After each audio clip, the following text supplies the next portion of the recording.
Glasgow, and tonight we're going to see 30 Seconds to Mars. We're kind of holding back a bit just now because there's no support act on tonight, it's just a DJ. So we're going on about 7:30, and then 30 Seconds to Mars will be on at 8:30. Catch you then. So we are in. I want to thank this man for getting us the tickets for tonight. So it's already buzzing. But as I said earlier, there's no support act, so we're just going round. We're going right round the side so we can get in. So I'll catch you guys in there.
that's the end of what's been a pretty eventful evening, and the gig was pretty good, although there was a few things that I found about it that were kind of a bit questionable, but we'll get onto that in a second. So, to start off with, there was no support act, there was just DJ Guy, one of the guys in the crew, just playing a few tunes and all that while they were getting the stuff ready and all that, and yeah, it was good, but it was the quickest turnaround ever because we arrived slightly later. That means pretty much like within half an hour they were on, so that was pretty good.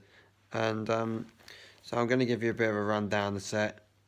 Now, for the last time I saw them, which was 5 years ago at Download nearly, it was more or less exactly the same. They did all the songs off their album This Is War onwards, and they did the majority of the songs off their album Love, Lust, Faith and Dreams was the last album, and a couple of songs off their new album that's coming out in America. So it was alright, but what really bugged me about this set was the fact that for those last couple of tours, this tour and the one they did before for the last album cycle, Love, Lust, Faith and Dreams, they haven't really played stuff off the first two albums, which is my favourites. Now, I've followed 30 Seconds to Mars since the days of A Beautiful Lie, and that's what I always know them for, and that's how I remember them. But it was just a shame because I think they were playing a couple more songs from Beautiful Lie on the other dates in Europe, but it was just a shame they didn't play them either tonight, and I don't think they played in Manchester or Cardiff either. So that was a bit of a downer, and I'm surprised at how short the set was. It was only like 14 songs, so probably they had like a encore break in between, so it was only on for about a good like hour and a half or something, and they ended up finishing I think around about 10:30, maybe just before after that. But anyway, and another thing that kind of made me feel a bit weird about it was the fact it was just Jared and Shannon on stage. There's the two brothers who run it, Jared Leto and his brother Shannon, but I didn't know they've got another guitarist, Tomo. I don't know where Tomo was, so that was a bit weird, but I'll find that out. So, but anyway, all in all, good night, and stay tuned. We've got more gig announcements coming soon. Some things that are going to be pretty big, so stay tuned for that. And I'll see you guys later. Bye.